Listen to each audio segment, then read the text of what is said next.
My intention was to give a surprise by returning to my hometown. Instead, I found my father and my mother being treated like servants in the house I bought with my own money by my sister-in-law and her parasitic, shameless mother. Right then and there, I took decisive action. I made sure they would pay for all their rotten deeds. How? Before the story begins, please write in the comments where you guys watching this story are from. Don't forget to like and subscribe so this channel, Revenge with Jane, can continue to grow and present even more interesting stories. The car that I paid off with my own sweat slowly drove down the narrow asphalt road of the country town. The country air, which was usually fresh, now felt stifling in my chest, whether because of a bad premonition or just exhaustion after a 5-hour drive from the city. My name is Clara. 2 years ago, I decided to use almost all of my savings to buy a large, beautiful farmhouse with a wide yard in this hometown of mine. Not only the house, but I also bought several acres of fertile farmland behind it. The goal was very simple and noble, so that Henry and Sarah, my parents, could enjoy their old age in peace. I wanted them to spend the rest of their lives gardening lightly, looking at the golden wheat fields, and sitting relaxed on the front porch without thinking about economic burdens. All this time, every time I called, they always said they were happy, healthy, and eating well. However, the overflowing longing in my heart made me decide to come home today without letting them know. I wanted to give them a surprise, bring their favorite gifts, and hug the frail bodies I hadn't seen in a long time. The closer my car got to the house, the faster my heart beat. The image of my dad's smile and my mom's warm hug danced in my eyes. However, when the wheels of my car stopped right across the street in front of the house's gate, the smile on my face slowly faded, replaced by a furrow on my forehead. The house looked different. Not because the paint had faded, but rather, the house looked excessively crowded with tacky decorations that didn't match my mother's simple taste. There were rows of expensive flower pots, but not the kind of medicinal plants my mother usually grew. The atmosphere was not quiet and peaceful as I had imagined. From inside my car with its dark tinted windows, I turned off the engine so my arrival wouldn't be heard. I wanted to observe for a moment before stepping out to give the surprise. My eyes fell on the figure of a skinny old man sweeping the vast yard under the scorching sun. His back was hunched deep, his movements were slow, and he looked incredibly exhausted. It was Dad. My chest ached seeing Dad, who was supposed to be sitting back enjoying his iced tea, working like a groundskeeper instead. Before my shock could even fade, a shrill scream echoed from the porch. Sitting there was a plump, middle-aged woman with a hand fan and a jar of snacks in her lap. It was Mrs. Yolanda, my parents' in-law, the mother of Monica, my brother's wife. Mrs. Yolanda shouted loudly, scolding my dad because the dust from his sweeping blew toward the porch. Harsh words flowed ruthlessly from her mouth, calling him a useless old man who couldn't do anything right. I gripped the steering wheel so tightly that my knuckles turned white. How could a guest, who should be respecting the host, sit there acting like the master of the house while the owners were treated like servants? The next sight broke my heart even more. From the side door, Sarah, my beloved mother, walked out. She was carrying a large laundry basket filled with a pile of wet clothes that looked extremely heavy. Her steps were staggering, her breathing visibly ragged. I knew very well that Mom had a history of severe back pain. So why did she have to carry such a heavy burden? Hadn't I bought a large-capacity automatic washing machine so she wouldn't have to wash by hand anymore? That question was answered when I saw Monica, my sister-in-law, walk out holding her phone. She casually pointed toward the clothesline, ordering my mother to immediately hang her clothes up because she had to leave for her ladies' luncheon. Monica didn't help lift the basket in the slightest. She even looked disgusted, complaining that her clothes weren't washed properly. Tears fell from my eyes uncontrollably. This was not the happy old age I promised my parents. This was slavery. All this time, they had been lying to me on the phone. They hid this suffering so I wouldn't worry, and so I could focus on working in the city. Guilt hit me hard. I felt foolish for blindly trusting false reports and rarely coming home because I was busy. Right before my eyes, I watched Henry try to bring a glass of water for Mrs. Yolanda, who was complaining about being thirsty. But my dad's trembling hands caused a little water to spill onto the porch floor. Mrs. Yolanda immediately stood up, slapping the glass out of his hands until it shattered into pieces, and then pointed her gold ring-covered index finger right in my dad's face. I recognized that ring. It was bought with the money I sent last month, specifically for Dad's medical bills. It turned out the money was wrapped around that wicked woman's finger. My anger boiled over. I wanted so badly to get out of the car, kick the gate open, and slap those shameless faces. However, logic and my experience as a woman who had lived a tough life in the city for years held me back. If I went on a rampage now without preparation, they would definitely deny everything, twist the facts, or create a drama in front of the neighbors, making it seem like I was a rebellious daughter being disrespectful to my brother's mother-in-law. I needed more proof. I needed to see just how rotten the root of the problem in that house really was. I wiped my tears away roughly, adjusted my elegant hairstyle, and took a deep breath. I would go in there, but not as an explosive, emotional child. I would go in as a sharp observer, documenting every single one of their sins before dropping a well-deserved punishment. I turned the car engine back on, then slowly drove it into the front yard. I honked the horn once. Instantly, all activity on the porch stopped. Mrs. Yolanda and Monica turned with shocked faces, and my parents turned as well. I could see a glint of fear in their eyes, as if they were worried my arrival would trigger new problems for them. My heart ached, realizing that the presence of their own biological child actually made them anxious. I turned off the engine, opened the car door, and stepped out with a flat expression, hiding the storm of anger ready to obliterate the arrogance of the parasites in front of me. My steps were firm as I walked up the path toward the porch. Silence struck immediately. Mrs. Yolanda, who had just been standing with her hands on her hips, hurriedly changed her facial expression into a forced, incredibly fake smile. Monica, who had been busy with her phone, instantly shoved it into her pocket and pretended to be busy arranging a flower pot, acting as if she were a diligent daughter-in-law.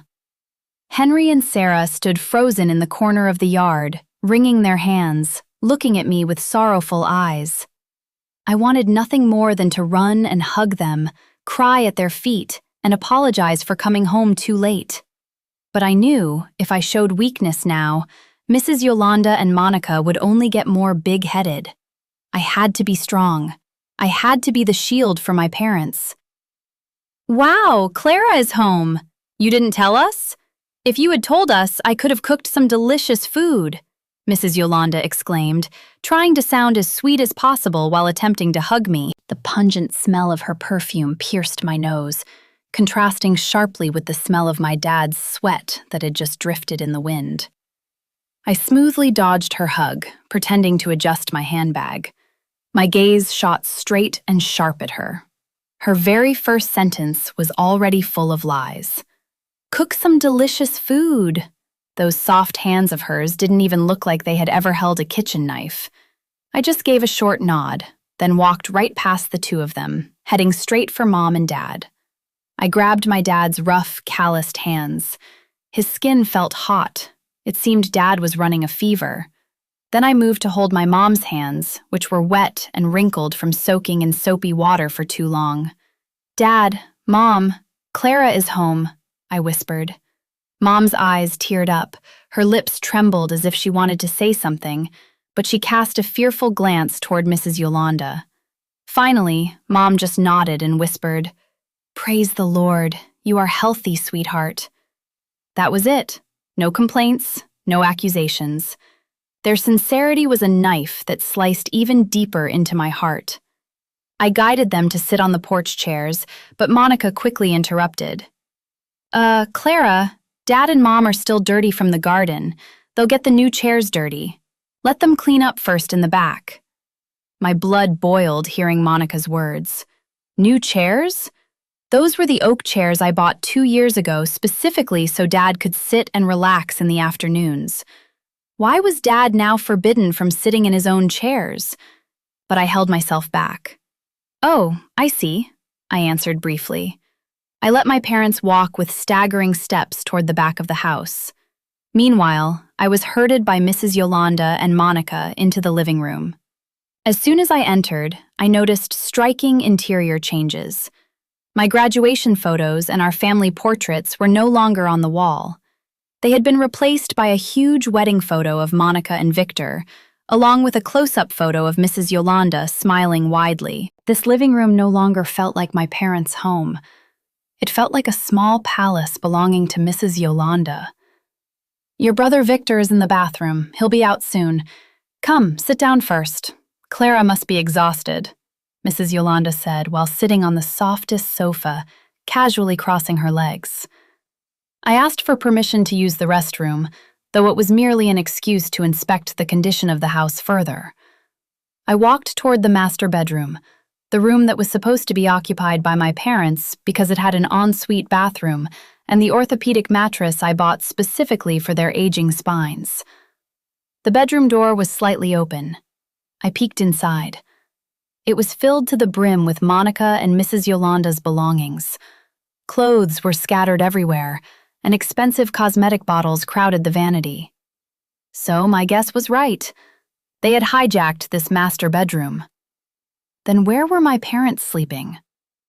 My feet stepped toward the back of the house, near the dirty kitchen. There was a small room that used to be a storage pantry. Its door was rickety and only covered by a shabby curtain. I gently pulled the curtain aside. The sight inside made me choke on my breath. There was no soft mattress. There was only a thin, woven mat rolled out on the cold concrete floor. The pillows were dirty, and the blanket was paper-thin. In the corner of the room, empty cardboard boxes were piled up. There, my parents were sitting with their legs stretched out, taking turns massaging each other. Dad winced, enduring the pain in his back, while Mom diligently applied some muscle rub. They didn't notice my presence. Hold on, Henry. Later, when Victor gets home from work, we'll ask for a little money to buy medicine at the pharmacy, Mom whispered. Dad just sighed. No, Sarah, I feel bad for Victor. He'll just get scolded by his wife again. I'm still strong. I covered my mouth tightly so my sobs wouldn't be heard. My body trembled violently. They had been kicked out of their own comfortable bedroom in the house I bought with my blood, sweat, and tears. Forced to sleep in a storage room like discarded junk. The anger inside me morphed into a blazing resolve. I secretly took out my phone. I recorded the condition of the room, recorded my dad in pain, and recorded their quiet conversation. This was my first piece of evidence, undeniable proof of their cruelty. That evening, the charade continued at the dining table. Yolanda and Monica served food on the main dining table. There was fried chicken, beef stew, and fresh fruit. Victor, my brother, had come home from work. He looked thin and unkempt. His face was gloomy. When he saw me, he was shocked and looked incredibly nervous. He hugged me briefly, but his eyes didn't dare to meet mine for long. We sat down to eat together. However, my parents were nowhere to be seen at the dining table. Where are Mom and Dad? I asked flatly, holding my spoon. Monica answered casually while chewing on a piece of fried chicken. Oh, your parents like eating in the back. They said it's more relaxing to sit on the floor. Sitting at the dining table makes their legs ache. Lies. I knew that was a lie. I stood up, taking my empty plate toward the back kitchen. Victor tried to stop me. Just eat here, but I brushed his hand away.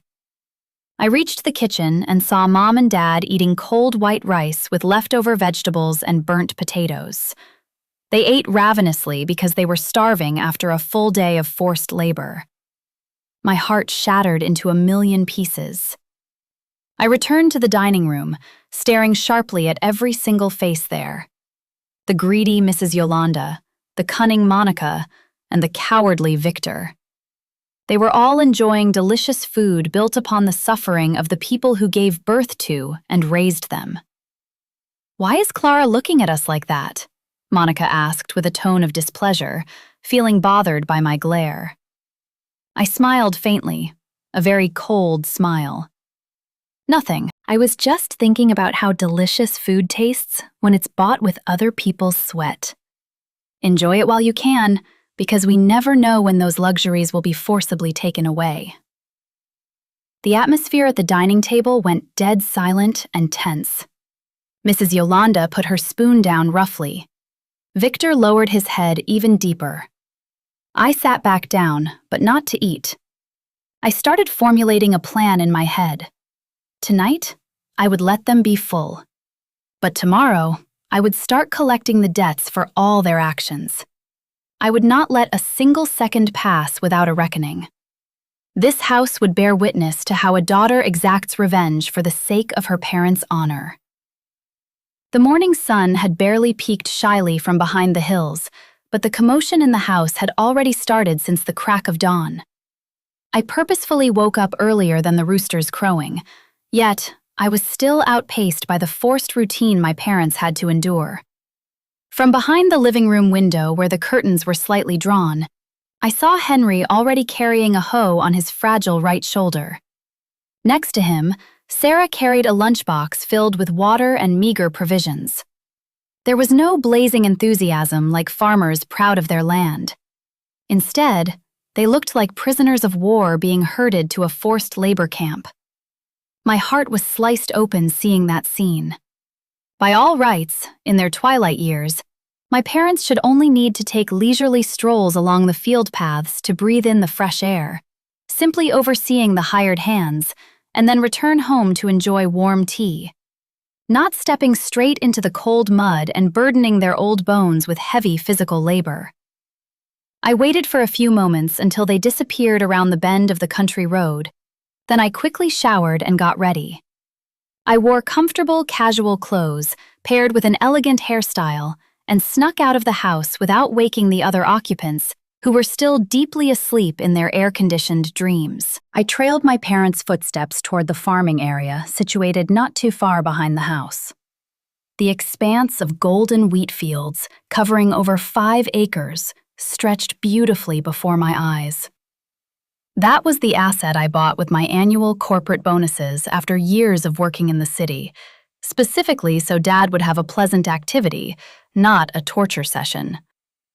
I hid behind an old fertilizer storage shed that was a bit far away, but strategic enough to monitor all activities there. My eyes burned as I watched Dad step into the fields, bending down to harvest the crops alongside several other farmhands. The difference was, the other farmhands worked swiftly and powerfully. Meanwhile, Dad frequently stopped to hold his back, which probably felt like it was breaking. He wasn't stopping to rest, but was busy separating scattered grains. His wrinkled hands kept moving non-stop under the increasingly scorching sun. There were no smiles on their faces, only sweat and resignation. Around 10 a.m., a grain transport truck arrived, driving down the dirt road bordering the fields. At the same time, an automatic scooter that I knew belonged to my brother Victor drove up fast and stopped near the truck. But the person who got off wasn't Victor. It was Monica. My sister-in-law stepped off acting like a celebrity stranded on a farm. She wore oversized sunglasses, held a lace umbrella to protect her skin from the sun, and wore a face mask. She didn't even glance toward my parents, who were still bathed in sweat in the middle of the field. Monica walked straight up to the crop buyer, a burly man carrying a leather sling bag. I sharpened my hearing, secretly hit the record button on my phone, and crept a little closer, sneaking behind a cluster of trees. The conversation I heard truly made my blood boil. The buyer handed over several thick stacks of large denomination cash to Monica. It was the money from the grand harvest. The total was tens of thousands of dollars. Monica received the money with sparkling eyes, her fingers quickly counting the bills. Great! The yield is pretty high this season. Remember, don't tell my in-laws what the real total is, Monica threatened the buyer with a light laugh. The buyer just nodded obediently and left after his business was done. Just as Monica was about to shove the cash into her handbag, Henry climbed up the ridge, panting heavily, his legs covered in mud. He approached Monica with a deeply pitiful, begging posture. "Monica?" my dad called out in a hoarse voice. "Could Dad please have a little bit of that money? Just $20. My joint pain medication ran out. Last night I couldn't sleep because my legs felt like they were being stabbed by needles." Monica glared at Dad with a look of pure disgust, as if Dad were a beggar asking for a handout, not the rightful owner of the farmland that had just produced the cash currently in her hands. She snorted harshly, then zipped her bag shut tightly. "Oh my God, you are so spoiled. The slightest thing and you ask for medicine.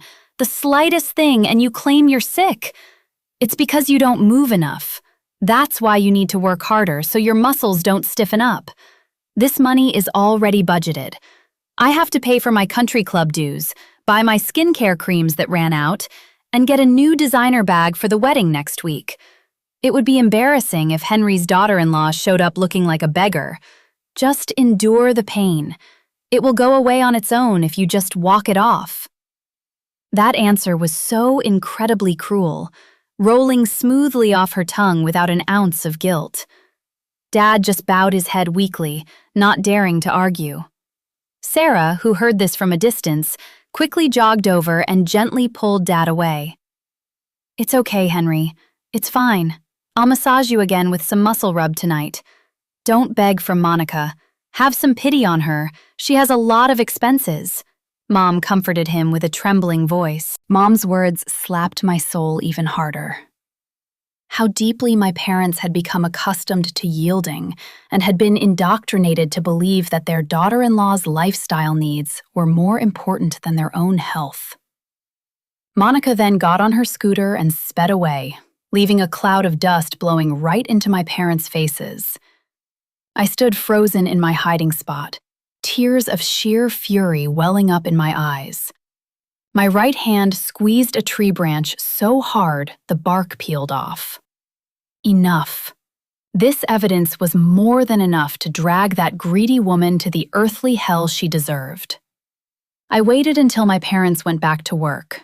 Then I walked the long way around, taking another route home, contacting my trusted lawyer in the city to immediately process the legal asset repossession documents, so there would be no loopholes for them to escape later. When I arrived home, I saw Monica busy in the living room, taking pictures of the stacks of cash and uploading them to social media with a sickening caption. "Praise the Lord, the result of a hard-working husband and a good, devoted wife. An abundant harvest, a blessing for a spoiled wife." I felt nauseous reading it. Hard-working husband. Victor was just a low-level clerk at the county office, and the farm was worked by the fragile backbone of my father. Lies upon lies they continued to stack. I went into my room, saved all the recordings onto my laptop, and made several backup copies. I had to be patient just a little while longer. Tomorrow was the true day of reckoning. I would let them fly high on their arrogance today, so that when I knocked them down tomorrow, the pain would shatter the bones of their pride into dust. The atmosphere of the house this morning shifted drastically into something overly festive, far louder than a state fair. Mrs. Yolanda was apparently throwing a massive luncheon and a housewarming barbecue, claiming it was a celebration of her daughter and son-in-law's success. Since the crack of dawn, catering vans had been arriving, unloading various chafing dishes of luxurious food. The aroma of roast beef and BBQ ribs wafted through every corner of the house, appetizing to anyone who smelled it. The expansive front yard had been fitted with decorative tents and elegant satin-covered chairs. Mrs. Yolanda and Monica were busy pacing back and forth, ordering the decoration crew around. The two of them had been fully dressed to the nines since morning. Mrs. Yolanda wore a modern, heavily sequined designer dress that glittered in the sunlight, complete with a high updo that made her look haughty. Her neck, ears, and wrists were covered in thick, flashy gold jewelry, which I was 100% certain was bought with the money squeezed from my father's sweat. Meanwhile, Monica wore an expensive silk evening gown, her face plastered with thick makeup that hid her naturally sour expression. I just quietly observed all these preparations from my bedroom window. My heart stung even more when I looked at Henry and Sarah. They weren't dressed up. They weren't given nice clothes, let alone invited to sit back and welcome the guests. Instead, they were both wearing their faded, worn-out, everyday work clothes. Mrs. Yolanda casually ordered Dad to carry heavy crates of lemonade bottles over to the buffet tables. Dad, whose legs were still hurting from the incident in the fields, visibly limped while gritting his teeth in pain. Meanwhile, Sarah was ordered to wipe down the catering plates and arrange the silverware on the tables, exactly like a hired catering server. "Make sure you wash them clean. Don't leave any dust, or my guests will be disgusted," shouted Mrs. Yolanda while fanning her face, completely ignoring the fact that the old woman she was bossing around was the legal owner of the house she was using to show off. Approaching noon, the invited guests began to arrive. They were the town's socialite ladies, neighbors, and several of Mrs. Yolanda's acquaintances from the next town over. Cars and trucks filled the yard. The sounds of laughter and small talk began to fill the air. Mrs. Yolanda stood at the front door welcoming guests like the grand madam of a palace. "Please come in, ladies. Try the dishes. This is the best catering in town, specially ordered by Monica," she boasted with an obnoxiously arrogant tone. The guests praised the luxury of the party, praising how successful Monica and Victor were. I heard one of the neighbors ask, "Excuse me, Yolanda, where are Henry and Sarah? I haven't seen them greeting guests." Lightly and without an ounce of guilt, Mrs. Yolanda answered, "Oh, you know how it is. They just aren't comfortable in large crowds. They prefer staying in the back, cleaning up. They say it's their hobby. Their hands just can't sit still. I've forbidden them from doing it, but you know how country folks are. They're hard to manage." That answer was met with understanding nods from the guests, who had no idea of the actual truth. My heart boiled hearing that slander. A hobby of cleaning. What human being in this world has a hobby of becoming a servant in their own house in their twilight years? I stared at my reflection in the mirror. I was wearing my absolute best outfit, an elegant blazer and dress pants, paired with a simple yet classy hairstyle. My face featured a sharp, subtle makeup look. Today, I would not appear as an innocent country girl. I would appear as Clara, the successful career woman, the sole owner of all the luxury currently being enjoyed by the parasites outside. I took a deep breath, gathering all my strength and courage. It was time for the show to begin. I opened my bedroom door and stepped out into the crowded living room.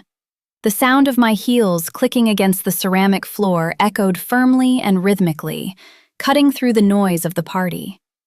My sudden appearance, looking starkly contrasting to my parents, made several guests turn their heads. I walked tall, chin lifted, my gaze sweeping the room like a hawk, searching for the figures of Mrs. Yolanda and Monica.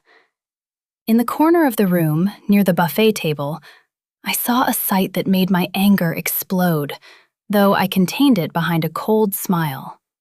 Henry was pouring lemonade into a guest's glass. His hands were shaking so much that a little spilled. The guest looked annoyed, and Mrs. Yolanda immediately snatched the glass from my dad's hand. Then she snapped quietly, but loud enough to be heard. "Ugh, you're old. Don't embarrass us. Go to the back and wash glasses." Dad bowed his head in fear. That was the absolute limit of my patience. "Wait!" my voice echoed, loud enough to cut through the hum of conversation in the room. Instantly, the atmosphere went dead silent. All eyes turned to me. Mrs. Yolanda and Monica snapped their heads around with shocked faces mixed with panic. Victor, who was chatting with his friends, turned pale white seeing me walk out of the bedroom. I walked slowly toward the buffet table, standing right next to my trembling father. I wrapped my arm tightly around his fragile shoulders, transferring my strength to him. Then I looked Mrs. Yolanda dead in the eyes. "Why does my father have to wash glasses at your party, Yolanda?" I asked in a low but piercing tone. "Shouldn't the owner of the house be sitting in the front row being respected? Why is my father instead being treated like a lowly servant?" Mrs. Yolanda laughed awkwardly, trying to break the sudden, chilling tension. Cold sweat began to form on her temples, which were covered in thick foundation. "Ah, Clara, you're just joking around. It's Henry himself who wanted to help out. Besides, this is my daughter's housewarming party. It's natural for the parents to pitch in." "Your daughter's house?" I repeated the sentence with a cynical tone, then smirked. I pulled out a thick folder I had tucked under my arm. "Hold on. Let me set the record straight in front of all these honorable neighbors. Since when did the deed to this house change to your daughter's name? Because as far as I know, and according to the laws of this state, the house where you are partying, the farmland where you robbed the harvest, and the ground you are standing on right now were all purchased under my name. Clara. Not Monica, not Victor, and definitely not Yolanda." The sound of buzzing whispers began to echo like a hive of bees. Monica's face turned chalk white. Her red lipstick looked stark against her blood-drained skin. She tried to step forward. "Clara, stop embarrassing the family in front of everyone," she screamed hysterically. But I didn't back down a single step. "I am not the one embarrassing us, Monica. You are. You guys are the ones throwing a feast using stolen money from the parents you've turned into slaves. Please, enjoy your last meal in this house, because this party is a farewell party for you." My sentence hung in the air, a lethal verdict upon their pride in front of the entire town. The tension peaked, and I knew open warfare had just begun. A suffocating silence blanketed the living room that was previously filled with laughter and the clinking of silverware. My last statement, cementing my legal ownership of the house and land, struck like lightning in broad daylight for Mrs. Yolanda and Monica. The guests' awestruck faces now morphed into sheer confusion. Their gazes darted from me, standing tall with authority, to Mrs. Yolanda, whose face was flush red suppressing shame and anger, and then to Henry, who was trembling with his head bowed beside me. The air felt heavy, as if all the oxygen in the room had been sucked out by the mounting tension. Mrs. Yolanda, accustomed to controlling the narrative and twisting facts, tried to laugh, a discordant, dry laugh that sounded incredibly forced, attempting to thaw the already frozen atmosphere. She fanned herself with rapid, nervous movements, cold sweat drenching her thick makeup. She took a step forward, trying to wrap her arm around my shoulder as if we were a very close and harmonious family. But I firmly shifted my body, leaving her hand grasping at thin air. My public rejection made her fake smile twitch. She cleared her throat loudly, then spoke in a booming voice directed at the guests, not me. She claimed that I was just an exhausted child whose mind was muddled after a long trip from the city, and that I was speaking nonsense. She desperately tried to convince everyone that property deeds and family finances were private matters that shouldn't be blown out of proportion. She even dared to say that Henry and Sarah had gone senile, often claiming to own the house, even though they had allegedly handed everything over to their son and daughter-in-law. That venomous slander flowed so smoothly, fueling the fire in my heart even more. She thought that by labeling my parents senile, she could escape this social tribunal.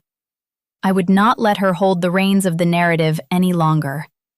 I didn't respond to her words. Instead, I turned to face my mom and dad. In front of dozens of pairs of neighbors' eyes still glued to their seats, I did something that made Mrs. Yolanda freeze completely. I took Sarah's hands, chapped, cracked, and smelling sharply of cheap laundry detergent. I raised those hands high up, showing them to everyone. "Look at these hands!" I shouted, my voice shaking as I fought back angry tears. "These hands raised me and my brother. These hands should be holding a Bible and devotionals in their old age. But look at what is being done to these hands right now. The skin is peeling off because she's forced to wash her daughter-in-law's party dresses by hand every single day. Are these the hands of a reigning queen like Yolanda just claimed? Can a hobby of cleaning destroy someone's hands like this?" The guests started whispering loudly. The church ladies sitting in the front row covered their mouths in shock. Their eyes widened, seeing the deplorable condition of Sarah's hands. Before their shock could even settle, I turned to Henry. I slightly rolled up the sleeve of Dad's faded shirt. Right there, clearly visible, were deep purple and blue bruises on his upper arm, the marks of a tight, violent grip or a strike from a blunt object. Dad tried to pull his arm back out of shame, but I held it gently. I asked Dad, right in front of everyone, "Who did this?" Dad remained silent. His eyes darted fearfully toward Monica. The terrified look of a father toward his own daughter-in-law was the most honest answer anyone in that room could ever receive. No words were needed. Dad's body language had already told 1,000 tales of the suffering he endured. Monica, feeling cornered, started to panic. She screamed in a shrill voice, accusing me of dramatizing the situation. She claimed the bruises were because Dad fell in the bathroom on his own because he was clumsy. Monica tried to march forward to pull Dad away from my side, but I immediately blocked her path. I glared at Monica with a look that could freeze boiling lava. I asked her, "Since when does falling in a bathroom leave bruises shaped exactly like human fingers?" My specific and sharp question shut Monica up instantly. She took a step back, her face totally pale. I then shifted my gaze to Victor, my biological brother who had just been standing frozen in the corner of the room like a lifeless statue. I called Victor's name with a loud, commanding voice. Victor jolted in shock. I ordered him to step into the center of the room, to stand before our mother and father. Victor walked hesitantly, his steps heavy as if his feet were bound in iron. When he stood before me, I could see the terror in his eyes. Not fear of me, but fear of his wife. I asked Victor where his conscience as a man was. Where was his promise to me when I paid for his college tuition? The promise that he would protect Mom and Dad while I worked in the city. Victor just hung his head, not daring to answer. I grabbed Victor's shoulders, forcing him to look at our dad's withered face and our mom's exhausted, lined expression. I asked him if it felt good to eat delicious meat while his mother and father ate cold scraps in the back kitchen. My question struck right at his core. Victor began sobbing uncontrollably, his shoulders shaking, but he still didn't have the courage to defend himself. His tears were the tears of a coward who knew he was wrong, but had no guts to fix it. The situation in the room had done a complete 180-degree turn. If at the beginning of the party, the guests looked at Mrs. Yolanda and Monica with awe and respect, those looks had now shifted into pure disgust, suspicion, and outrage. The neighbors' whispers grew louder. Someone noted that it made perfect sense why Henry looked so emaciated lately. Someone else chimed in that they often heard screaming matches from this house, but never dared to intervene. Now, the veil of deception was entirely ripped away. Mrs. Yolanda, realizing her position was gravely threatened, decided to play her final card. She suddenly threw herself onto the floor, pretending to faint with extreme dramatic flair. She hoped that by doing so, everyone's attention would be diverted and I would stop grilling them. Monica immediately screamed hysterically. "Mom! Mom passed out! Clara, look what you've done! Are you trying to kill my mother-in-law?" Her scream echoed, trying to position herself as the victim of a cruel sister-in-law. But I didn't flinch. I knew that cheap acting routine perfectly well. I spoke calmly to one of the neighbors, who happened to be the town doctor.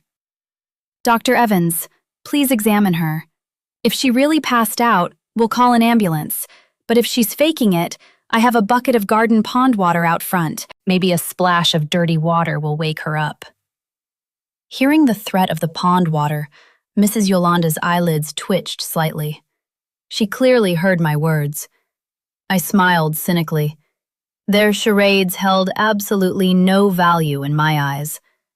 Today, I wasn't just taking back my property. I was taking back my parents' dignity that they had trampled all over.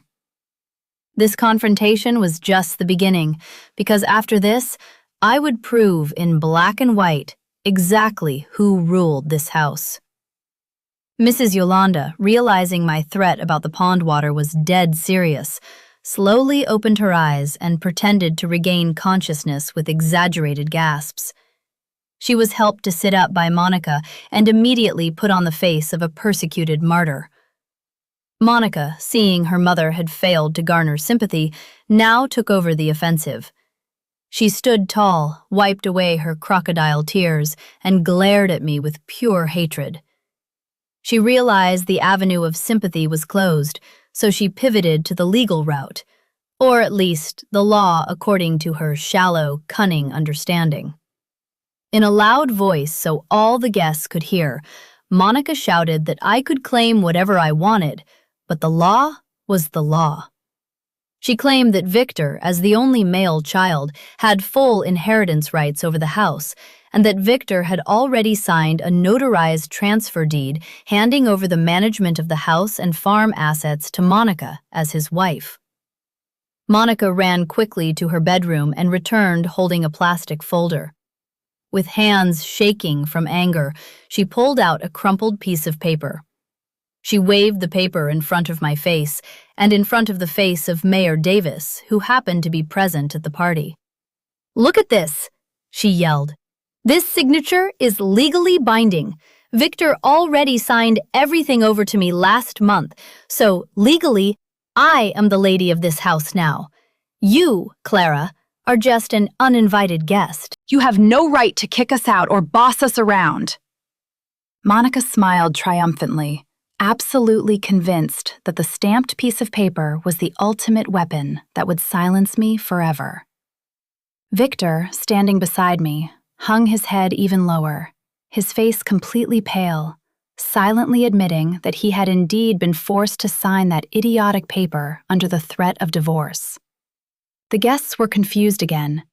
They were laymen when it came to the law, and the words "notarized deed" sounded very strong and legitimate to their ears. Whispers of doubt resurfaced. Was it true that Clara no longer had any rights? Was Victor really in charge? Seeing the doubt in the neighbor's eyes, I just let out a small laugh, a laugh that sounded cold and condescending. I slowly shook my head, looking at Monica as if she were a toddler showing off Monopoly money. "Monica, Monica," I said softly but sharply. "You were so greedy to seize these assets that you forgot to learn basic property law. Or maybe you just never bothered to check the facts because you were too busy shopping." I opened my elegant leather briefcase. From inside, I pulled out a thick leather folder. I opened it slowly, revealing an official document boasting a shiny gold state seal. It was the original property deed, the title of ownership for the land and the house itself. I handed the certificate to Mayor Davis so he could read it and verify it in front of everyone. "Mayor Davis, please read it out loud.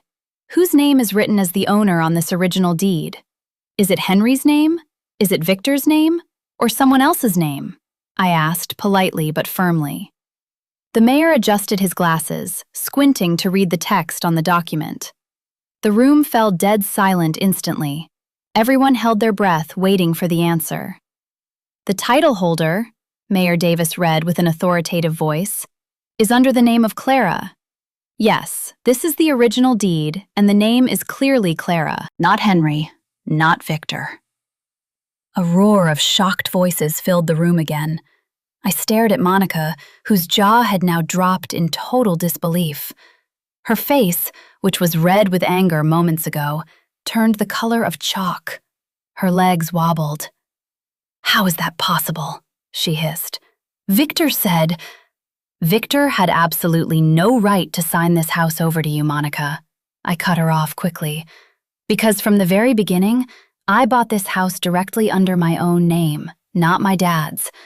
I did that on purpose, to protect my parents from greedy parasites who might try to exploit their innocence in the future. And it turns out, my premonitions were completely right. That transfer deed you're so proud of is nothing but garbage. Victor cannot give away what isn't his. His signature on that notarized paper is not worth a single dime in the eyes of the law." Monica stumbled backward, bumping into the buffet table and sending several spoons clattering loudly to the floor. Her world crumbled instantly. Her claim of ownership was pulverized. But I wasn't finished. There was still one final nail for the coffin of their reputation. "And to prove that you are not just fraudsters, but also heartless monsters," I said while taking out my phone and connecting it to the Bluetooth speakers being used for the party music. "Please listen to this, honorable neighbors. This is the true face of this respected family when there are no guests around." I hit the play button. The audio recording I took at the farm and on the porch yesterday blared out, booming into every corner of the room. Mrs. Yolanda's shrill voice cursing Dad out was crystal clear. "You useless old man! You can't even sweep right! Don't bother eating!" Followed by Monica's voice full of contempt. "Medicine all the time, just burning through money. You should just die so you're not a burden anymore."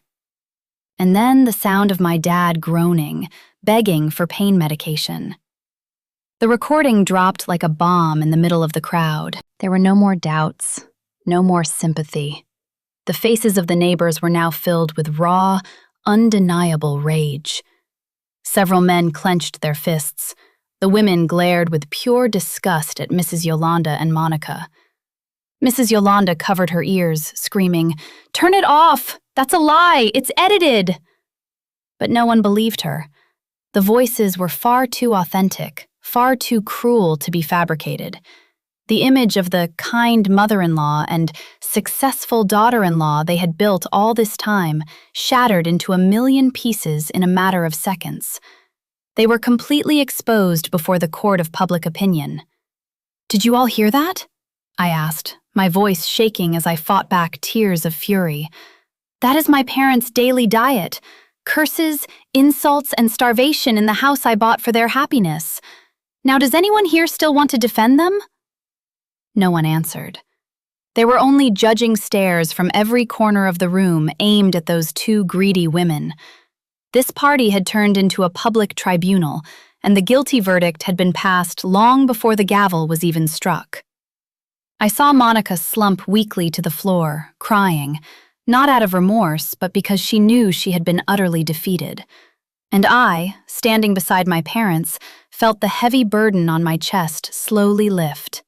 The truth had been revealed, and there was no place left for the liars to hide. The echoes of the recording I had just played slowly faded, but the impact lingered like thick, suffocating smoke for anyone who heard it.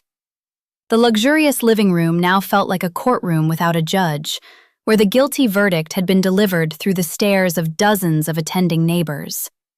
Mrs. Yolanda sat slumped on the floor, panting rapidly. Her face was deathly pale, as if blood had stopped flowing through her body. Monica stood frozen with her mouth half open, her eyes darting wildly, searching for an escape or a way to defend herself, but not a single corner of that room offered any protection. Victor, my brother, still had his head bowed low next to the buffet table, his shoulders slumping under the immense weight of crushing shame. I stood tall in the center of the room, still holding the phone that had been the weapon of mass destruction against their lies. However, I wasn't done yet. Kicking them out just like that felt far too easy. Kicking them out would only move the parasites to another host without leaving a lasting lesson. I wanted to rip the roots of their arrogance out to the very fibers, and the best way to hurt greedy people is to attack the wealth they worship the most. I walked slowly toward a small table in the corner of the room where my briefcase was resting. A chilling silence accompanied my every step. None of the guests dared to make a sound. Even the clinking of silverware was completely muted. I opened the bag and took out a thick black ledger notebook, a large calculator, and a pen. I walked back to the center of the room, pulled up an empty chair, and sat down casually right in front of Mrs. Yolanda and Monica. I placed the calculator on my lap, then stared at them with cold, piercing eyes. Did you think, after all this cruelty was exposed, that I would just tell you to leave? Not a chance, I said flatly. My voice was calm, but every syllable contained a tangible threat. In the business world, and you know I am a businesswoman, there is no such thing as a free lunch. Everything has a price. And today, I am going to collect the price you have to pay for every grain of rice you ate, every dollar you stole, and every tear my parents shed because of your actions. Monica snorted, trying to muster the last remnants of her shattered courage. What do you mean? Are you trying to extort money from us, you gold-digging sister-in-law? You claim to be rich, yet you penny pinch with your own family, she snapped with a trembling voice, trying to flip the script to make me look cheap. I let out a short laugh, a dry laugh devoid of emotion. Family? Since when did you consider me family? Was it when you cursed out my father, or when you turned my mother into a servant? Don't make jokes in a critical situation like this, Monica. You've run out of material. I started opening my ledger.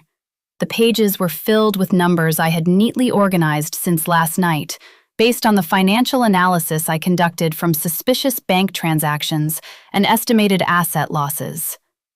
Let's do some math, I said, beginning to press the calculator buttons. The loud click-clack of the calculator buttons echoed sharply in the silent room, sounding like the ticking of a time bomb. First, rent. You occupied a master bedroom with amenities comparable to a 3-star hotel for 2 full years. You also used all the facilities in this house: electricity, water, internet, without paying a single dime. Meanwhile, you threw the rightful owners into the storage room. If we calculate this based on the rental prices for a luxury home in this area, let's say $1,500 a month. 2 years means 24 months. $1,500 times 24, that's $36,000. Mrs. Yolanda's face tightened.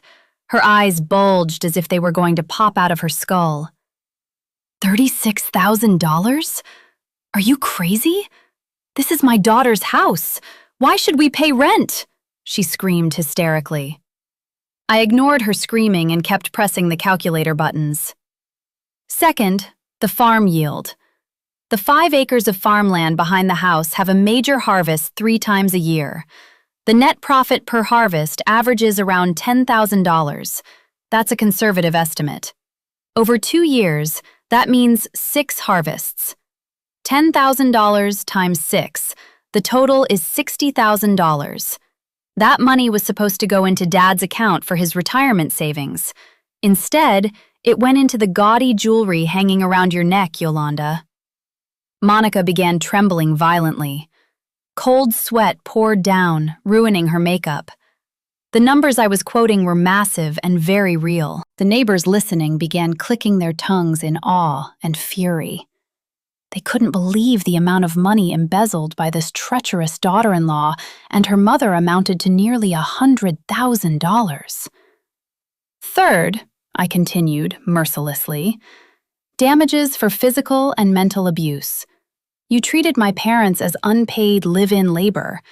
If the going rate for domestic help is $2,000 a month, times 2 people, times 24 months, that's $96,000. That doesn't even include Dad's medical bills for his back pain from being forced to hoe the fields, and Mom's psychological trauma. Let's just round it up to $100,000. I pressed the equals button on the calculator firmly. So your total debt to me and my parents is $196,000. I lifted the calculator, displaying the long string of numbers to them and to the guests. $196,000. That is the price you have to pay right now. Mrs. Yolanda screamed, this time a scream of pure, unadulterated terror. Where are we supposed to get that kind of money? Are you trying to kill us? We don't have any money. She crawled over to Victor, pulling on his pant leg. Victor, do something! Your sister has lost her mind. She's extorting us. I snapped my ledger shut with a loud thud. Extorting? I am simply taking back what is mine. You say you don't have money? Don't lie. Look at the gold bracelets stacked on your arms, Yolanda. Look at the heavy necklace choking you. Look at Monica's designer watch. Look at the new scooter out front. Look at the luxury bags in the bedroom. Those were all bought using my dad's harvest money, weren't they? None of that is yours. Those are stolen goods. I stood up, walking closer toward Monica, who backed away in terror until her spine hit the wall. I'm giving you 2 options. Option 1, pay off the $196,000 right now, this very second. If you don't have the cash, hand over every single asset you bought using my dad's money, and the remainder will be paid in installments under a legally binding contract signed before a notary. Option 2, I paused dramatically, letting fear crawl up their spines. I have already prepared a police report. The charges are stacked: fraud, embezzlement of assets, forgery of inheritance documents, and domestic elder abuse. With this much recorded evidence and all these eyewitnesses, I guarantee you both will rot in prison for a minimum of 5 years. Women's prison isn't pleasant, Monica. There's no skincare, no soft mattresses, and you'll have to wash your own clothes in there. Monica bawled loudly, her legs giving out until she slumped onto the floor. The thought of prison utterly destroyed her mental state on the spot. She looked at Victor with pleading eyes. Victor, please help me. I don't want to go to jail. Pay off the debt. Take out a bank loan, take a loan against your salary, do whatever it takes, she whined. Victor looked at his wife with a hollow stare. Take a bank loan? Borrow against his salary? His pay as a county clerk was so small, it was often entirely wiped out every month because Monica drained it to fund her lifestyle. How could he possibly pay $196,000? Victor knew he was completely powerless. You don't have much time, I said, while glancing at my expensive watch. I'll give you 1 hour. Feel free to discuss it. If there's no decision in an hour, or if you try to run, the police I've already contacted will come to pick you up. And believe me, the cops won't be as patient as I am. The atmosphere of the party had truly morphed into hell for them.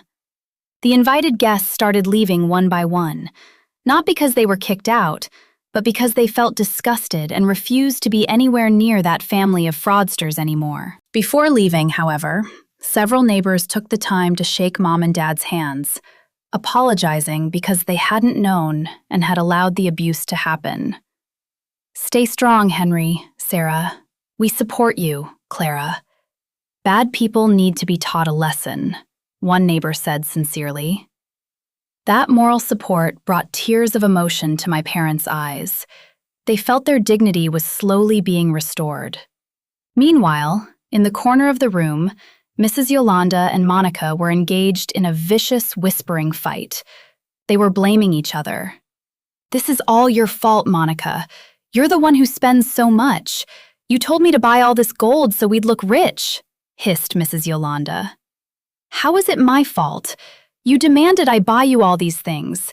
You were the one who told me to take over the house," Monica shot back, refusing to back down.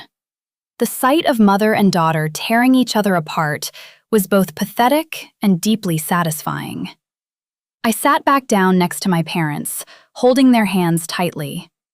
"It's okay, Mom, Dad. Clara is here. No one is ever allowed to hurt you again," I whispered. Dad looked at me with teary eyes. "Sweetheart, isn't this too cruel? $196,000 is so much money." "No, Dad," I answered firmly. "This isn't about the money. This is about accountability. They robbed you of your peaceful old age. They have to learn that evil deeds come with a heavy price. If I let this slide, they will never learn their lesson, and they'll just find another victim." That 1 hour felt like it dragged on forever for them, but it passed quickly for me. I savored every second of watching their panicked faces. Monica tried calling her friends to borrow money, but to no avail. Who in their right mind would lend hundreds of thousands of dollars in an instant? Mrs. Yolanda tried begging Victor to sell a kidney, but Victor didn't even flinch. They were completely backed into a thick wall they had built themselves out of pure greed, and I, Clara, stood as the gatekeeper, holding the keys to their fate. This bill wasn't just numbers on a page. It was a massive mirror I forced them to stare into so they could see exactly how ugly their souls really were. The clock on the wall kept ticking.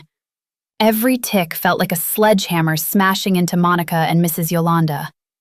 The 1 hour time limit I gave them was almost up. Monica's face was a complete mess, her ruined makeup mixing with tears and snot. She looked frustrated, desperate, and scared to death. Mrs. Yolanda, usually so fierce, was now curled up on the sofa like a wet, freezing cat, her mouth mumbling. Whether she was praying or cursing, who knew? However, amidst the mental breakdown of those two women, there was one figure experiencing the most intense internal battle. Victor, my younger brother, stood rigidly in the middle of the room. His vacant eyes darted between me, Dad, Mom, and his wife. For years, I knew Victor was a weak man. He was the type to avoid conflict, who preferred yielding over fighting, handing the steering wheel over to whoever screamed the loudest. And all this time, Monica had screamed the loudest in his life. Monica controlled his paycheck. Monica picked out his clothes. Monica forbade him from visiting his parents. Victor had become a lifeless puppet in his wife's hands. But today, seeing his bruised father, his mother with ruined hands, and his older sister arriving to bring down a storm of justice, something inside Victor began to fracture. The shell of his cowardice began to crack. "Victor, don't just stand there!" Monica's scream shattered Victor's trance. She got up and shook her husband violently. "You are a man! You are the head of the family! Fight your sister! Tell her this debt is illegal! Tell her we won't pay! Protect your wife! Do you want to see your wife go to jail?" Victor didn't answer. His body jolted with the motion of Monica's hands, but his eyes remained blankly fixed on the floor. "Answer me!" Monica grew increasingly hysterical. Now she started pounding on Victor's chest with her fists. "Are you mute? What's the point of being a husband if you can't even defend your wife? You useless man. Coward. Loser. No wonder your paycheck is tiny. Your guts are tiny too." The barrage of insults kept pouring out of Monica's mouth. The exact same words she had probably hurled at him thousands of times whenever he made the slightest mistake. Normally, Victor would apologize and beg for forgiveness, but this time was different. The moment Monica spat the word loser, Victor slowly lifted his head. He stared at Monica. The look wasn't fearful like usual. It was a look of exhaustion. a bone-deep weariness that had built up over years, tired of always being wrong, tired of the constant demands, and worst of all, tired of the crushing guilt toward his own parents. Suddenly, Victor grabbed both of Monica's wrists mid-strike. His grip was iron-tight, shocking Monica into silence. "Enough," Victor said quietly. His voice was hoarse, but it rang clearly in the quiet room. "What?" Monica's eyes widened, unable to believe Victor dared to touch her roughly. "Let go! That hurts!" "I said enough!" Victor roared. His voice thundered, making Mrs. Yolanda jump on the sofa and startling my parents. It was the first time in my entire life I had heard Victor scream that loudly. His chest heaved, breathing heavily as he restrained the emotions that finally erupted like a volcano. He shoved Monica's hands away, sending her stumbling backward. "You call me a useless man? You call me a loser?" "Yes, you're right, Monica. I am a loser. But not because my paycheck is small. I'm a loser because I let a demon like you trample on the paradise at my mother's feet." Victor pointed his trembling finger right in Monica's face. Tears began streaming down my brother's cheeks. "For 5 years of our marriage, I stayed quiet. You demanded my whole paycheck? I gave it to you. You demanded I stop sending money to my dad? I obeyed. You insulted me? I took it. I thought that was how to be a good husband, yielding for the sake of the wife. But I was wrong. My silence turned you into a monster. My silence caused my parents to suffer." Victor turned around, pointing at Sarah. "Look at Mom's hands. Look at the hands of the woman who gave birth to me, destroyed because she had to wash your party dresses. Where is your heart, Monica? Where?" Monica gasped. She had never seen this side of Victor. You dare yell at me? Over these useless old people? Watch your mouth. Those useless old people raised me until I could stand here today," Victor snapped instantly. "And you and your mother are just parasites sucking our blood." Victor turned to face me. He looked at me with tear-filled eyes. "I'm so sorry, Clara," he whispered. Then he dropped to his knees in front of Mom and Dad. He hugged Dad's legs, weeping and wailing like a little child. "Dad, Mom, please forgive me. I've been a terrible son. I was so afraid of my wife that I forgot about my own parents. I've committed a grave sin. Dad!" Henry, ever the gentle soul, immediately bent down. He hugged his son's head while crying as well. "It's okay, son. Dad has already forgiven you. Get up, son. You are always my boy." That moment was so utterly heartbreaking. I had to tilt my head back to keep my tears from falling. This was what I had been waiting for. Not money, not prison, but the return of my brother to our family's embrace. Victor slowly stood up. He wiped his tears with his sleeve. His face looked completely different now. There was a newfound resolve in it. He turned to face Monica and Mrs. Yolanda, who were still in shock. "Monica," Victor called out flatly, "starting today, this very second, I refuse to be your husband any longer. I am filing for divorce right now. We are done." Those last words detonated with more force than a bomb. "We are done." Monica screamed hysterically, as if she were being skinned alive. "No! You're crazy! You can't divorce me! Who's going to take care of you? Who's going to cook for you? You can't live without me." "I can cook for myself, Monica, or I can eat takeout. That is far better than eating poison every single day with you," Victor replied coldly. "And you, Yolanda, get the hell out of my sister's house. Take your daughter and leave. I have no more business with either of you." Mrs. Yolanda, realizing her cash cow, Victor, had just washed his hands of them, panicked immensely. "Victor, don't be like that, son. We can talk about this calmly. Monica was just emotional earlier. Don't divorce her, please. Who's going to pay my car note? Who's going to give me an allowance?" I stepped forward, cutting off those pathetic pleas. "No one is going to fund your extravagant life anymore, Yolanda. Victor has woken up. Your walking ATM is permanently broken. Now, back to the original choice. Pay $196,000 or go to prison. Because Victor is divorcing Monica, he is no longer liable for his wife's criminal debts. This is entirely the personal criminal action of Monica and Yolanda." Monica looked at Victor in disbelief. The husband she used to consider a spineless fool she could lead by the nose was now standing tall as an impenetrable wall. Monica realized she had lost absolutely everything in a single day. She lost a luxurious house, lost her social status, lost her source of income, and lost the husband who used to love her. "You have 10 minutes left to pack your personal belongings," I stated firmly, pointing at the front door. "Remember, only personal items, clothes and underwear. All gold, jewelry, designer bags, watches, the scooter, and the remaining cash must be left here as a down payment toward your debt. If I find even a single ring hidden in your bra, I will consider it theft, and your charges will be even heavier."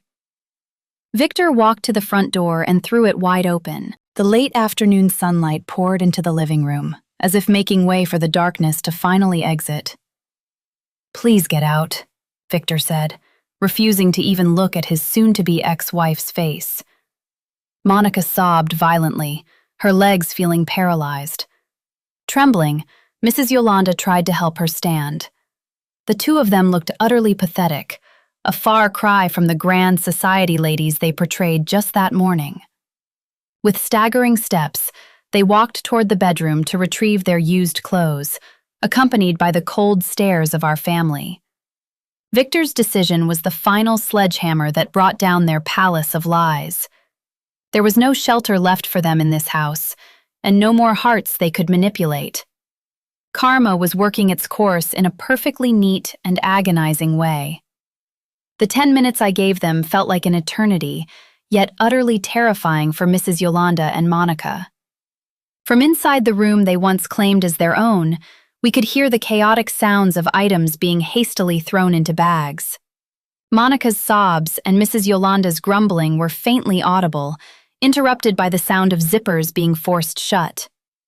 I leaned against the doorway of the living room, arms crossed over my chest, watching the bedroom door like a hawk stalking its prey. Behind me stood 2 police officers whom I had called at the very start of the commotion. Their presence wasn't to make an immediate arrest, but to ensure the eviction and asset seizure process went down without physical violence, and to serve as legal witnesses in case those 2 women tried anything sneaky.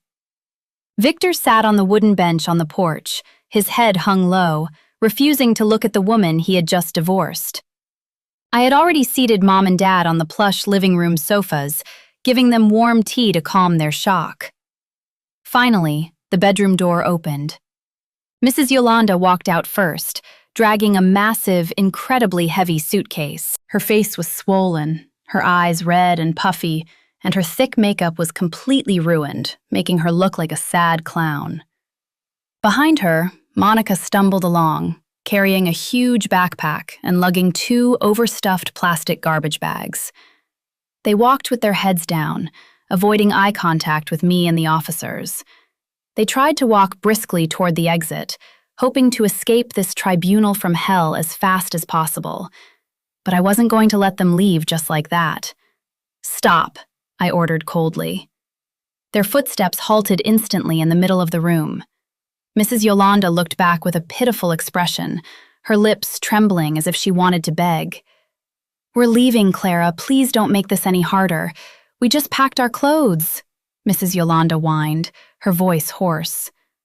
"I told you earlier, only personal items, used clothes and underwear, no valuable assets," I affirmed, stepping closer. I signaled to a female officer who had come along to inspect their bags. "Officer, please check their bags. I suspect they are hiding my father's property." Monica shrieked, clutching her bag tightly. "These are my private belongings. Don't touch them. You're violating my civil rights," she screamed hysterically, throwing around legal terms she clearly didn't understand. The female officer calmly but firmly took the bag from Monica's grasp. "I'm sorry, ma'am. This is standard procedure. The homeowner has reported suspected theft of assets. We must inspect them." The bag was opened on the table, its contents dumped out. My suspicions were dead on. Hidden among the piles of wrinkled clothes, tumbled out the glittering items they had tried to smuggle. There was a red velvet jewelry box filled with thick gold necklaces, several diamond rings, designer watches, and thick stacks of cash bound with rubber bands. The harvest money Monica had received from the crop buyer just that morning. The neighbors who were still lingering in the yard and peeking through the windows immediately booed and jeered upon seeing the proof of their greed. "Thieves! You're nothing but thieves!" shouted one neighbor. "Already getting kicked out and still trying to steal?" Monica's face turned white as a sheet. She was completely speechless. I picked up the jewelry box, opened it, and showed it to Dad. "This is your money, Dad. This is your sweat that they turned into gold to show off." Dad just shook his head, his tears falling as he realized how heartless his daughter-in-law truly was. I turned my attention back to Monica and Mrs. Yolanda. "Take off everything attached to your bodies," I commanded. "What?" Mrs. Yolanda's eyes widened.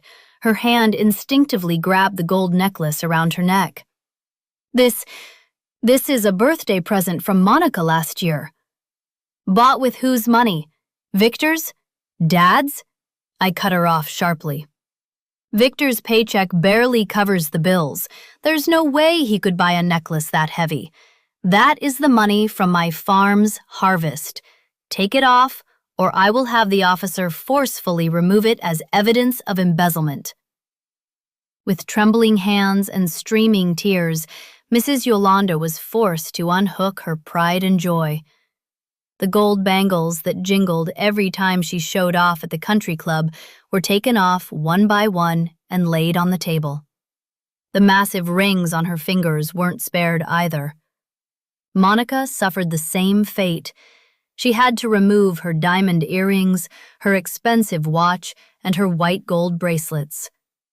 Within minutes, the pile of jewelry on the table grew high, while their appearance became increasingly plain and pathetic. They reverted to their true forms before becoming parasites in this house. Two ordinary women completely stripped of their glamorous facade. "That bag." I pointed to the designer handbag slung over Monica's shoulder. "That bag is expensive. It costs thousands of dollars. Leave it here. Use that black plastic trash bag instead." Monica bawled loudly like a toddler whose toy was being snatched away. That bag was the absolute last symbol of her social status. "No, please, not this bag. I'm begging you. This is my favorite," she wailed pitifully. "Your favorite bag bought with my dad's stolen medication money?" I replied without an ounce of mercy. I snatched the bag from her. Monica eventually picked up a large black trash bag from the kitchen and shoved her remaining clothes inside. The contrast was staggering. The grand society lady who had looked like a celebrity that morning was now hauling a trash bag full of old clothes. "Now get out," I said, pointing at the wide-open door. They staggered toward the exit. As they stepped off the porch, the jeers from the townspeople grew even louder. "Boo! Get out of here, parasites! Don't ever come back to this town!" The shouts and mockery rained down on them like rocks, smashing whatever dignity they had left. Mrs. Yolanda covered her face with her scarf, while Monica continued to sob heavily. They had to walk on foot, dragging a suitcase and carrying trash bags. There was no scooter because Victor had confiscated the keys. There was no cash because we had reclaimed it all. At the front gate, Monica stopped for a moment and looked back at Victor, who was still sitting on the porch. She hoped to find just a sliver of pity in her ex-husband's eyes. "Victor, please drive us to the bus station. I'm begging you. My mom can't walk that far." Victor slowly lifted his head. His eyes were red and swollen, but his gaze was ice cold. He looked at Monica as if she were a total stranger he had never met. "Walk. That's exactly how my dad felt walking to the fields when his legs were in agony. Feel that pain. Just consider it exercise. You guys loved making old people work hard anyway." Victor's answer slapped Monica with bitter reality. Her final hope vanished. She turned around and continued walking. The evening sky, beginning to darken, seemed to perfectly match the dramatic atmosphere. Dark clouds rolled over the town, and soon after, a light drizzle began to fall. The raindrops soaked their bodies, making them look even more pathetic. I stood next to Mom and Dad, watching their figures grow smaller and disappear down the bend of the country road. They left with absolutely nothing but the clothes on their backs and a shame they would carry for the rest of their lives. I took a deep, long breath, feeling the heavy weight completely lift from my chest. The police officers excused themselves after ensuring the situation was secure. The neighbors dispersed one by one, a few still offering words of encouragement to Mom and Dad. "We will proceed with the legal charges tomorrow morning, officer. I will not withdraw the report until they fully repay the remaining financial damages not covered by these confiscated assets," I told the officer before he left. Day turned to night when the house finally grew truly quiet from the chaos. Quiet, but this time, a peaceful silence. Mom and Dad were still sitting on the sofa, as if unable to believe their nightmare was finally over. Victor walked into the house, heading straight for Dad, and knelt at his feet again. "Dad, Mom, I promise I'll make up for my sins. I'll work hard on the farm. I will take care of you both." Dad gently stroked Victor's hair.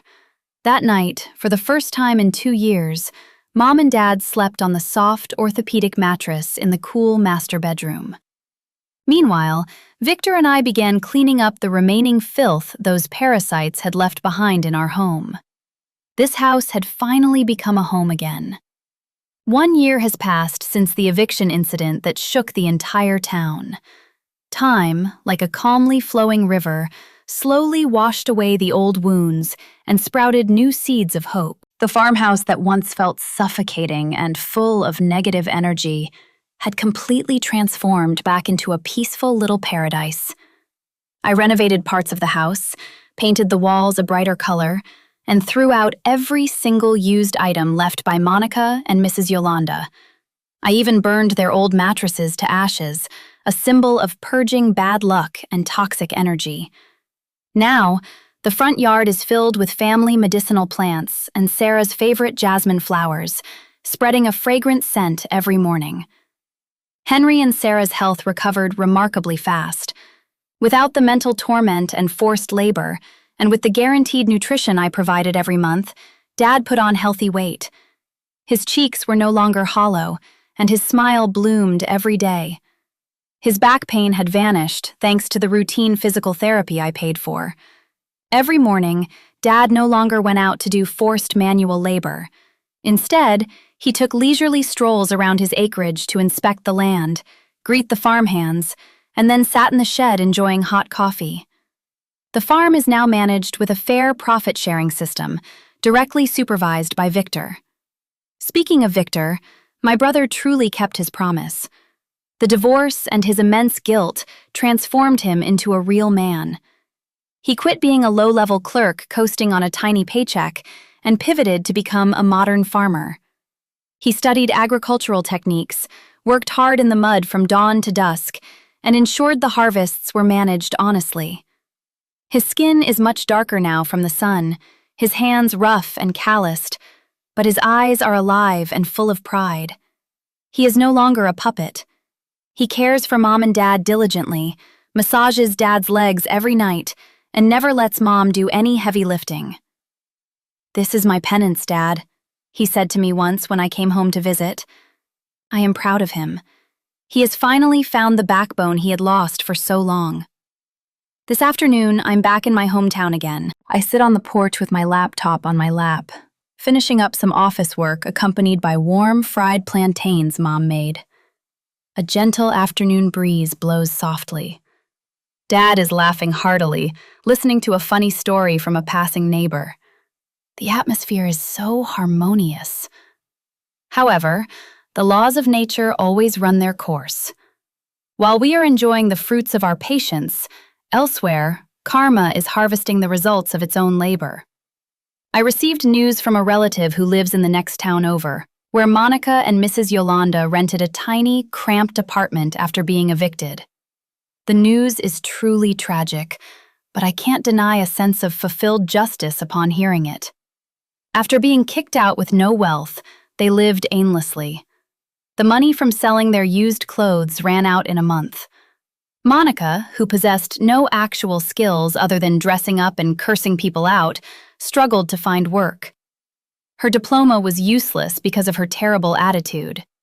Eventually, Monica was forced to work as a dishwasher in a crowded, greasy roadside diner. Imagine the irony. Monica's hands, which she used to boast were as smooth as silk and always adorned with expensive manicures, are now rough, cracked, and blistered because they are submerged in harsh dish soap and dirty grease every single day. She has to scrub hundreds of dirty plates every night, exactly how she forced my mother to wash her clothes. Word is, the diner owner is extremely ruthless. If there's even a single speck of dirt on a plate, Monica is publicly screamed at in front of the customers, called stupid and slow. Monica can only keep her head down and cry, swallowing the bitter spit she used to hurl into other people's faces. That makes that she can't fight back, because if she gets fired, she won't be able to eat. Mrs. Yolanda's fate is even more miserable. The severe stress of losing her social status and living in poverty triggered her high blood pressure. A few months ago, she suffered a stroke that left half her body paralyzed. She can only lie on a thin mattress in their cramped, stuffy, rented room. Ironically, Monica, the golden child she defended to the death, refuses to care for her willingly. Monica often leaves her mother starving until late at night because she's too tired from work. Neighbors frequently hear Monica screaming at her own mother, who soils herself because she can't get out of bed. "You useless old woman, always a burden. Why don't you just die?" Those screams from Monica are exactly, word for word, the same screams she used to hurl at my father. Karma repaid Mrs. Yolanda through the mouth of her own biological daughter. She is now feeling exactly how agonizing it is to be a helpless elderly person humiliated by the very person who is supposed to care for her. In fact, the latest rumor I heard is that Monica plans to dump her mother in a state-run nursing home because she can no longer afford to pay for rent and adult diapers. She's going to throw her own mother away. Mrs. Yolanda, the woman whose arrogance used to reach the sky, will now end up completely alone in a nursing home, abandoned by the child she raised to be a monster. They are both destroyed. Not because I destroyed them, but because their own rotten character rotted their lives from the inside out. They never did pay off that $196,000 bill in cash, but they are paying for it with a lifetime of suffering that costs so much more. I closed my laptop with a sigh of relief. My eyes shifted to Sarah, who was watering her flowers. Her face was peaceful. The lines of suffering had slowly faded, replaced by the glow of tranquility. I realized that the best revenge isn't keeping the fires of anger burning forever, but rather ensuring the people we love live happily, and letting God and the universe take care of the rest. "Sweetheart, come inside, it's getting dark," Mom called out gently. "Coming, Mom," I answered with a smile. I stood up, smoothing out my clothes. Before walking inside, I took one last look down the dark country road. Out there, far beyond what the eye could see, I knew there were two women crying, regretting their fate under a dim street lamp or in the corner of a stuffy room. Let them be. That was the path they chose. I stepped inside the warm house and shut the door tight, leaving all the dark tales outside. Here, inside this home, there was only laughter, prayers, and eternal love. Justice has been served, and this story ends perfectly.